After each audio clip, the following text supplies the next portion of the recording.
Un atome est constitué de manière analogue à un système planétaire.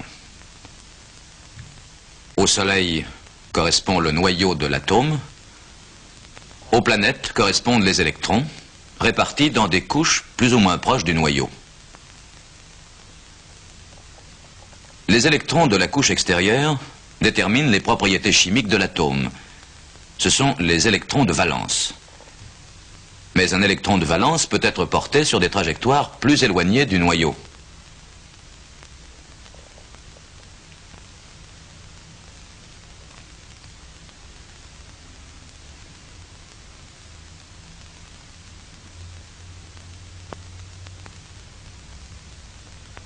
Au lieu de représenter les différents états d'un atome par les trajectoires dans l'espace de l'électron de valence, on peut les représenter par la quantité d'énergie que contient l'atome dans chacun de ces états.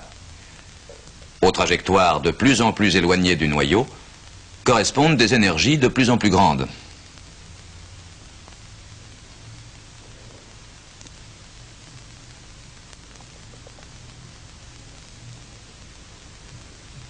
Le physicien danois Niels Bohr a montré que les valeurs possibles de l'énergie forment une suite discontinue.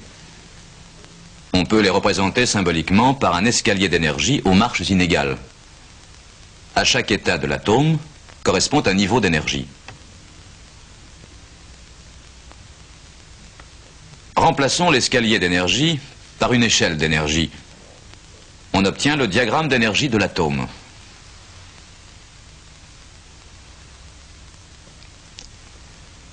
On sait que les états les plus stables sont toujours les états d'énergie minimum.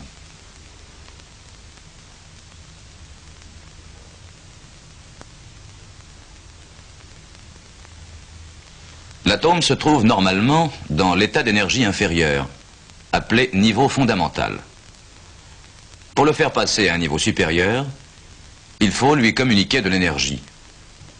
On dit qu'on a excité l'atome.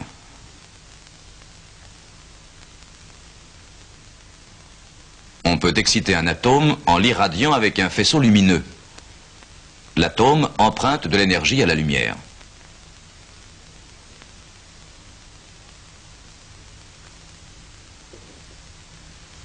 La lumière est formée de vibrations électromagnétiques. On appelle nu la fréquence lumineuse, c'est-à-dire le nombre de vibrations en une seconde d'une radiation monochromatique. Dans une radiation monochromatique, l'énergie lumineuse est transportée sous forme de petits paquets, tous égaux, appelés quanta ou photons.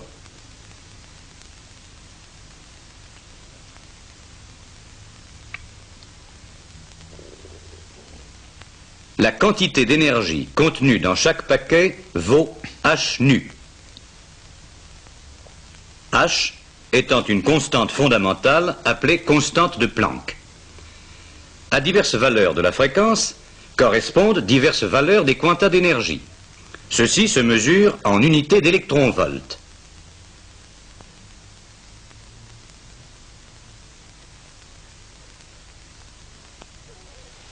En formant un spectre, on sépare les diverses radiations monochromatiques. C'est la fréquence qui détermine la couleur de la lumière. À la couleur rouge correspondent des photons de 1,7 électron-volt. À la couleur violette correspondent des photons de 3 électron-volts. Notre œil n'est sensible à la lumière que si les photons possèdent une énergie comprise entre 1,7 et 3 électron-volts. Lorsque l'énergie des photons est inférieure à 1,7 électron-volts, la lumière est infrarouge. Lorsque l'énergie des photons est supérieure à 3 électron-volts, la lumière est ultraviolette.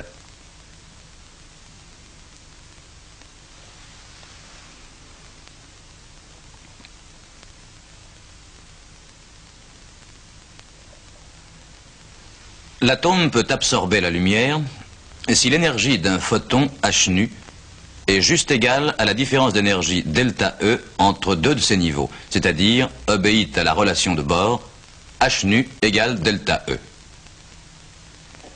Les états excités sont instables. Au bout d'un temps très court, de l'ordre d'1 millionième à 1 100 millionième de seconde, l'atome revient à l'état d'énergie inférieure en rendant un photon d'énergie égale, c'est-à-dire en émettant une radiation lumineuse de même couleur. Une radiation qui n'obéit pas à la relation de Bohr ne peut pas être absorbée par l'atome.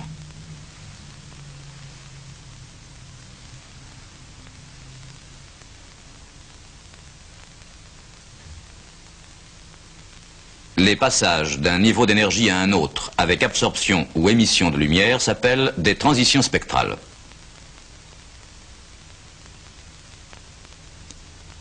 Dans certains cas, le retour à l'état fondamental peut se faire par étapes, avec émission de plusieurs photons.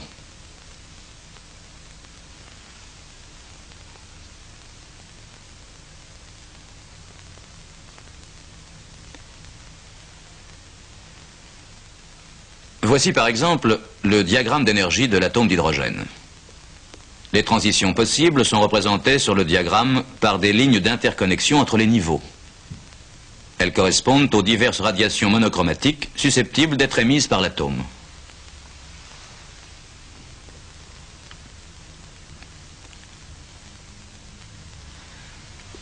L'ensemble de ces radiations monochromatiques est émis par une lampe à décharge contenant les atomes étudiés. Ils forment le spectre de l'atome. Il est caractéristique de chaque type d'atome. Pour être complet, il faudrait y ajouter les raies spectrales infrarouges et ultraviolettes.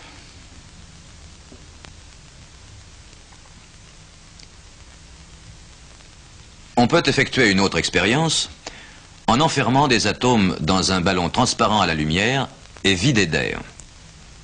Si les parois sont très froides, les atomes y restent collés à l'état solide ou liquide. Le ballon reste vide et la lumière le traverse. Mais si la température est suffisante, les atomes forment une vapeur qui remplit le ballon et dans laquelle les propriétés des atomes ne sont plus perturbées par les interactions avec leurs voisins.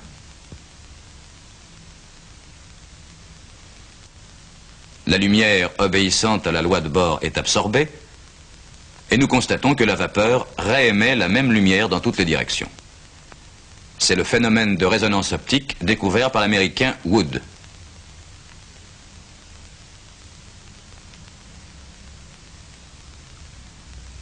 Une lampe à sodium, à gauche dans l'image, émet dans le visible une seule radiation monochromatique. Une lentille permet de concentrer cette radiation sur un ballon en verre contenant du sodium. Dans l'expérience réelle, le faisceau lumineux ne rencontrant aucun obstacle n'est pas visible. Lorsqu'on chauffe le ballon, on réalise l'expérience de résonance optique.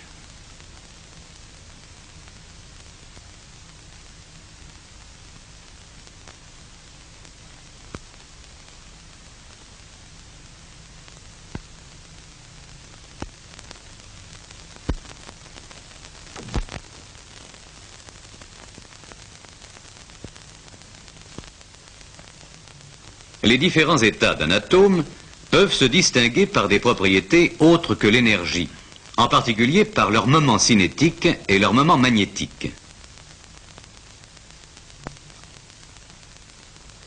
Un corps possède un moment cinétique lorsqu'il exécute un mouvement de rotation autour d'un axe. On représente le moment cinétique par une flèche ou vecteur porté par l'axe.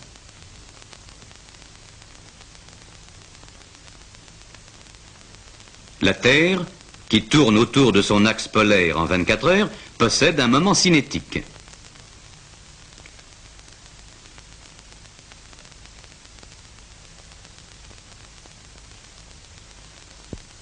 Au mouvement de rotation de la Terre autour du Soleil correspond aussi un moment cinétique. Le moment cinétique est d'autant plus grand que la distance à l'axe de rotation est plus grande. Il est encore proportionnel à la vitesse angulaire de la rotation. Si la rotation change de sens, le vecteur moment cinétique change aussi de sens.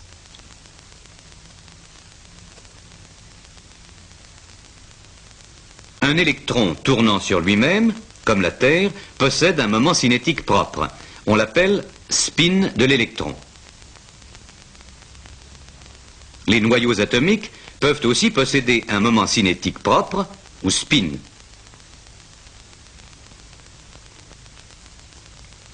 L'ensemble des mouvements de rotation qui existent à l'intérieur d'un atome sont équivalents à un mouvement de rotation unique dont le moment cinétique est appelé moment cinétique résultant de l'atome.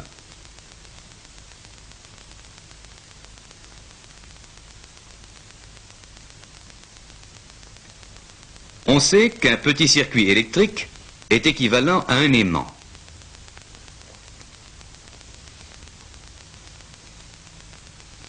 On dit qu'il possède un moment magnétique, symbolisé par une flèche et par la lettre grecque mu.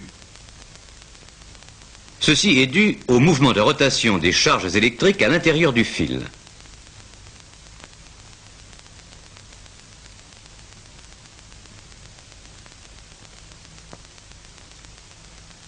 La rotation des charges électriques à l'intérieur de l'atome, qui lui donne son moment cinétique, lui donne aussi un moment magnétique mu, porté par le même axe, et qui peut être, suivant les cas, de sens opposé ou de même sens.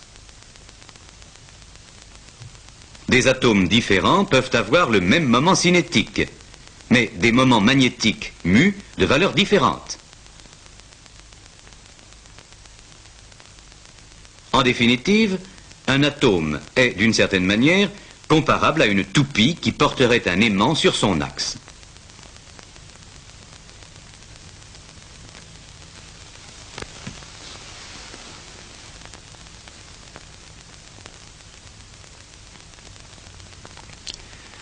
Lorsque de petits aimants se trouvent soumis à l'action d'un champ magnétique, on est habitué à voir leurs axes s'orienter dans la direction de ce champ.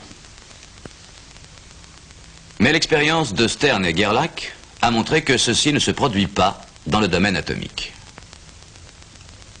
En réalité, lorsqu'on l'applique aux atomes d'une vapeur, l'effet du champ magnétique est de figer leur moment cinétique dans certaines orientations bien précises. C'est ce qu'on appelle le phénomène de quantification spatiale. Dans le cas le plus simple, seules deux orientations sont possibles. L'orientation parallèle au champ ou l'orientation antiparallèle au champ. Mais il existe des cas plus compliqués où d'autres orientations sont possibles.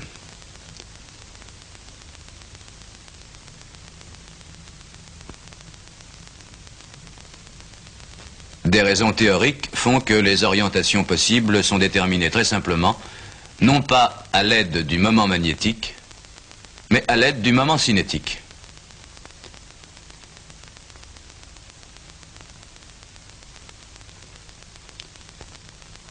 La projection sur le champ H du moment cinétique est égale au produit mH bar de la constante H bar par le nombre m appelé nombre quantique magnétique. H bar symbolise la constante de Planck H divisée par 2π.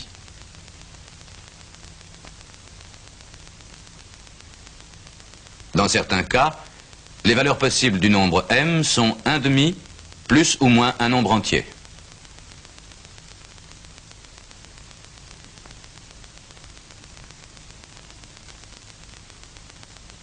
Dans les autres cas, les valeurs possibles de m sont tout simplement des nombres entiers, positifs ou négatifs.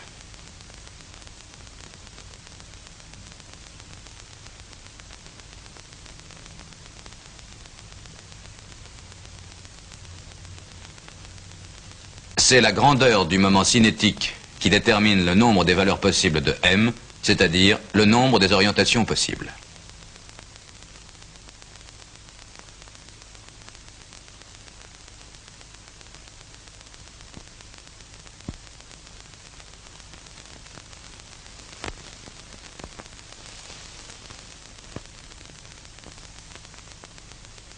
Quand on fait tourner un aimant dans un champ magnétique, on modifie son énergie. En moins, si l'aimant est orienté dans le sens du champ, on dit que l'énergie magnétique est négative. En plus, si l'aimant est orienté dans le sens opposé au champ, on dit que l'énergie magnétique est positive. Aux diverses orientations du moment cinétique et du moment magnétique qui lui est associé, correspondent des valeurs différentes de l'énergie.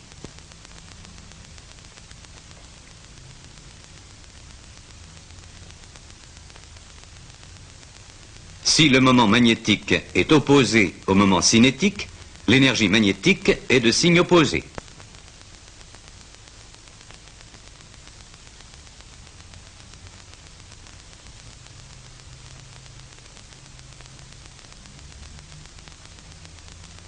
Cette énergie magnétique se représente également sur l'échelle d'énergie. Elle s'ajoute à l'énergie normale en l'absence de champ. Mais elle est beaucoup plus petite et il faut dilater l'échelle pour pouvoir la représenter. Le niveau normal E0 se subdivise en un certain nombre de niveaux distincts et équidistants. On les appelle sous-niveaux magnétiques ou sous-niveaux Zeeman. Ces différents sous-niveaux correspondent à des orientations différentes des moments cinétiques atomiques.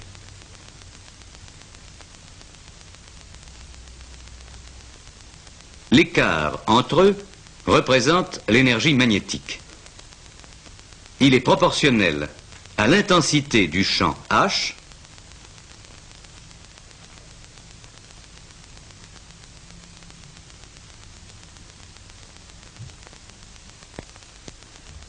et à la grandeur du moment magnétique mu.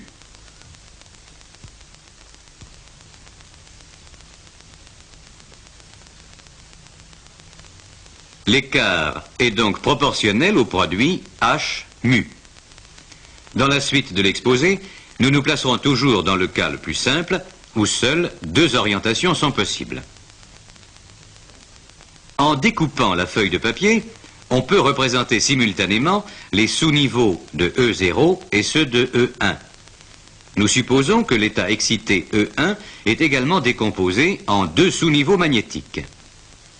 La transition primitive entre E0 et E1 est remplacée par 4 transitions correspondant à des écarts d'énergie légèrement différents, c'est-à-dire à des fréquences légèrement différentes.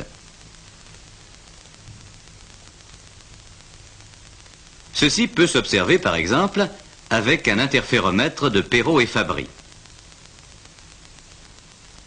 Éclairé avec une lumière monochromatique, la raie D1 du sodium, cet appareil forme une série d'anneaux très fins.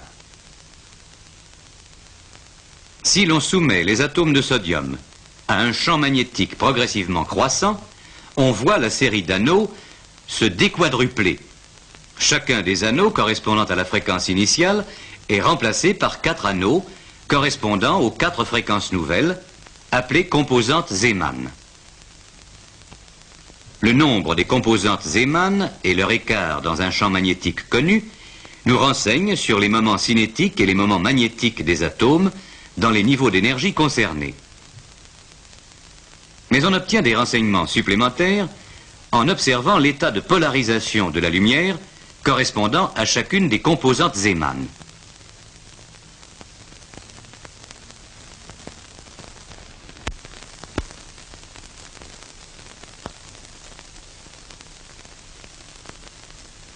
On sait en effet que les vibrations lumineuses sont transversales, c'est-à-dire que la direction de la vibration est perpendiculaire à la direction du rayon lumineux. Elle se fait dans le plan perpendiculaire au rayon. Mais dans ce plan, elle peut avoir n'importe quelle direction. Et dans la lumière naturelle émise par une source lumineuse, toutes les directions de vibration sont également représentées.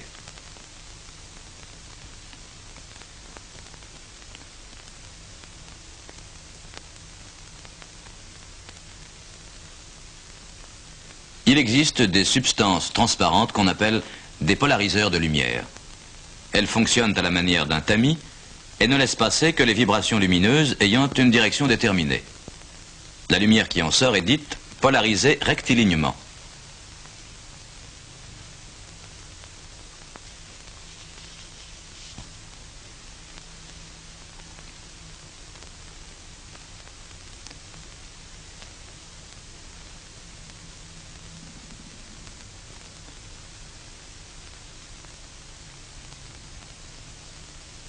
Si la lumière polarisée rectilignement traverse une mince lame cristalline, appelée lame quart d'onde, la vibration lumineuse se met à tourner autour du rayon lumineux, comme une aiguille de montre tourne sur son cadran. On dit alors que la lumière est polarisée circulairement.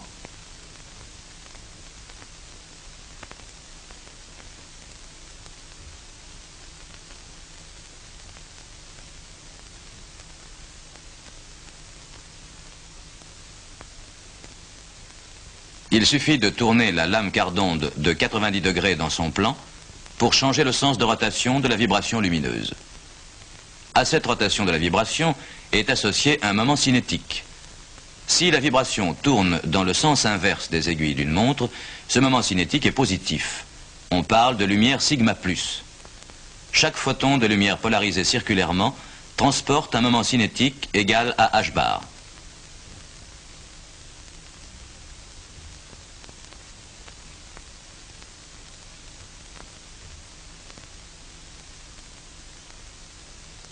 Si la vibration tourne dans le sens des aiguilles d'une montre, elle transporte du moment cinétique négatif, de sens opposé. On parle de lumière sigma moins.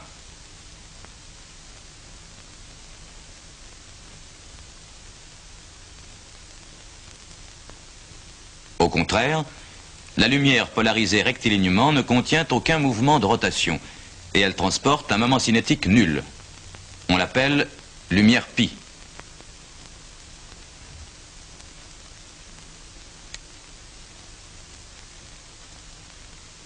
Nous avons vu que les transitions spectrales obéissent au principe général de conservation de l'énergie. C'est la loi de Bohr. Mais elles doivent aussi obéir au principe général de conservation du moment cinétique. C'est la loi de Rubinovitch. Lorsque l'atome revient de l'état excité à l'état fondamental, la projection de son moment cinétique peut diminuer de la quantité h bar, à condition que le photon émis ait la polarisation sigma plus, tournant autour du champ magnétique en sens positif, et emporte ainsi le moment cinétique h bar.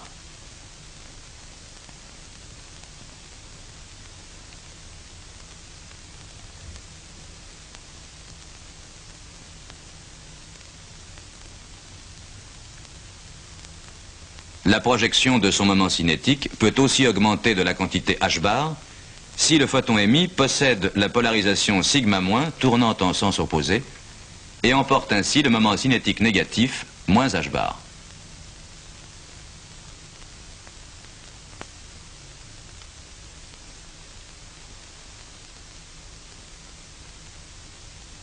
La projection du moment cinétique ne change pas si le photon émis est un photon pi polarisé rectilignement.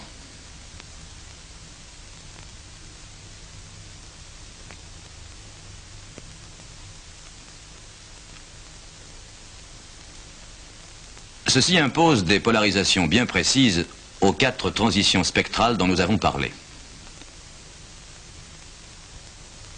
La transition du sous-niveau m égale plus 1,5 de l'état excité au sous-niveau m égale moins 1,5 de l'état fondamental est accompagnée de lumière de polarisation sigma plus. La transition du sous-niveau m égale moins 1,5 de l'état excité au sous-niveau m égale plus 1,5 de l'état fondamental se fait avec la polarisation sigma moins.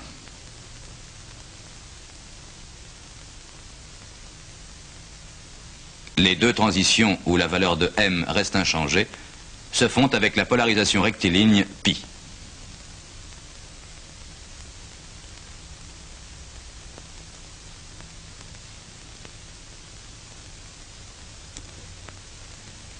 Ces règles de polarisation permettent de distinguer les diverses transitions, même si le champ magnétique n'est pas assez intense pour que l'on puisse différencier leurs fréquences.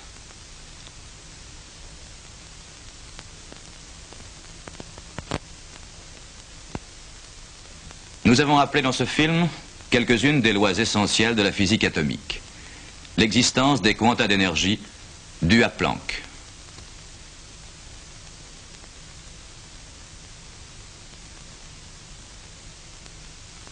La règle des transitions spectrales due à Bohr.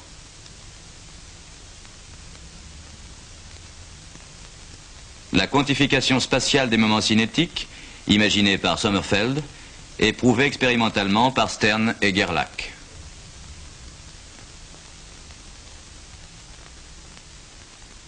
L'existence des sous-niveaux magnétiques ou sous-niveaux Zeeman.